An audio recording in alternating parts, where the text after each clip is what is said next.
Welcome back to the Fearless Five Podcast. My name is Brennan Mills, and I'm your host. This podcast is where we interview all the different guests that we have come inside Challenge Preparatory Academy. So lean on in and take a look.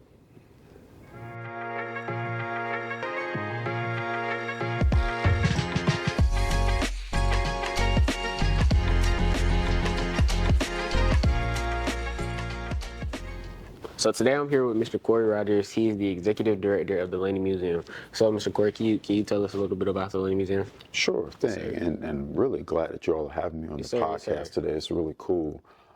So the Laney Museum was established in June of 1991, 35 years ago, and I often call it a triumph out of a tragedy.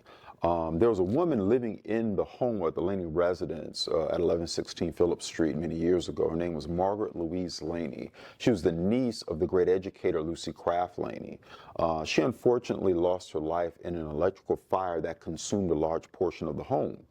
But her sorority, Delta Sigma Theta, took an interest in the property.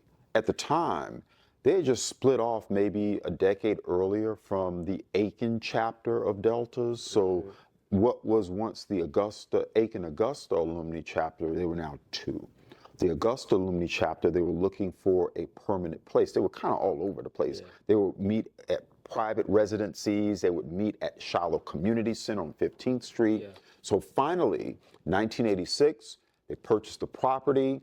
Between 1986 and 1991, not only do they restore the property for their own personal use for the Augusta Alumni Chapter, but also they form a nonprofit, a 501c3 called Delta House Incorporated, to start a museum, and we opened to the public 35 years ago as a way to tell the history of Augusta seen through the prism of the Black experience. Yes, sir. Yes, sir.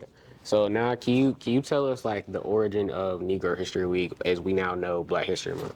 Yeah, sure. So this is the 100th celebration this year, 2026. 1926 would have been the origins of Negro History Week. Dr. Carter Godwin Woodson had an idea. This is a simple idea, which was to create an observance that would highlight the exploits of the Black experience going back to the founding of this country. What he recognized was that in textbooks all over the country, there were omissions. White students and Black students reading these textbooks would only know one part of their history. Yeah. And so what Carter G. Woodson wanted to do was to tell the whole history. So he began talking about Crispus Attucks and the Boston Massacre. He began talking about Salem Poor and Pedram Salem in the Battle of Bunker Hill. He began talking about the 54th Massachusetts and the Civil War. He began talking about Sojourner Truth or Isabella Baumfree, Frederick Douglass, Harriet Tubman. All these people now he wanted to include. He began talking about the Buffalo Soldiers and others. And so Carter G. Woodson made it a point that Americans should recognize one key fact. Black history is at the very core and fabric of American history. Yes, sir. And he never wanted people to forget that. Yes, sir. Okay, so how important is it that this upcoming generation, and my generation now, because we're starting the next generation, how is it important that we learn our Black history so that we can keep the legacy going? Well, for several reasons. Number one, and as your principal, the head of your school told me, you all are doing your own personal histories and doing your own ancestry. And I think it's kind of important to understand from whence we've come. So we understand that we individually have our own history, but collectively, we have a history that we can be proud of. African American history or Black history is very foundational. And so in other words, it informs us of the trials and tribulations that our ancestors went through. We take a lot for granted nowadays. Yeah. We take so much for granted.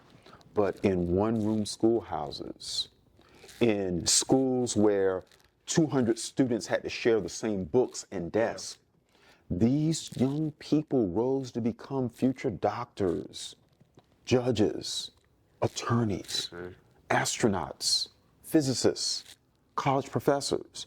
So in studying Black history, it informs us. but not just us as a people, it informs America, that those pieces of American history we want to erase, we can't erase. Yes, sir. We refuse to let it go away. Yes, sir. Yes, sir. So the importance for this current generation is that you have to take the baton from us. I'm not going to be the executive director 30, 40 years from now, but someone here at CPA might. Yeah. And so you have to take the baton from me and prepare the generation after you. Yes, sir. So it's very foundational, and it's so important to what we call ourselves as Americans. It's so important. Black history is American history. Yes, sir. Well, thank you for doing this on the podcast today. Thank you. Yes, sir. Yes, sir. All right. All right. This is Brennan Mills signing out.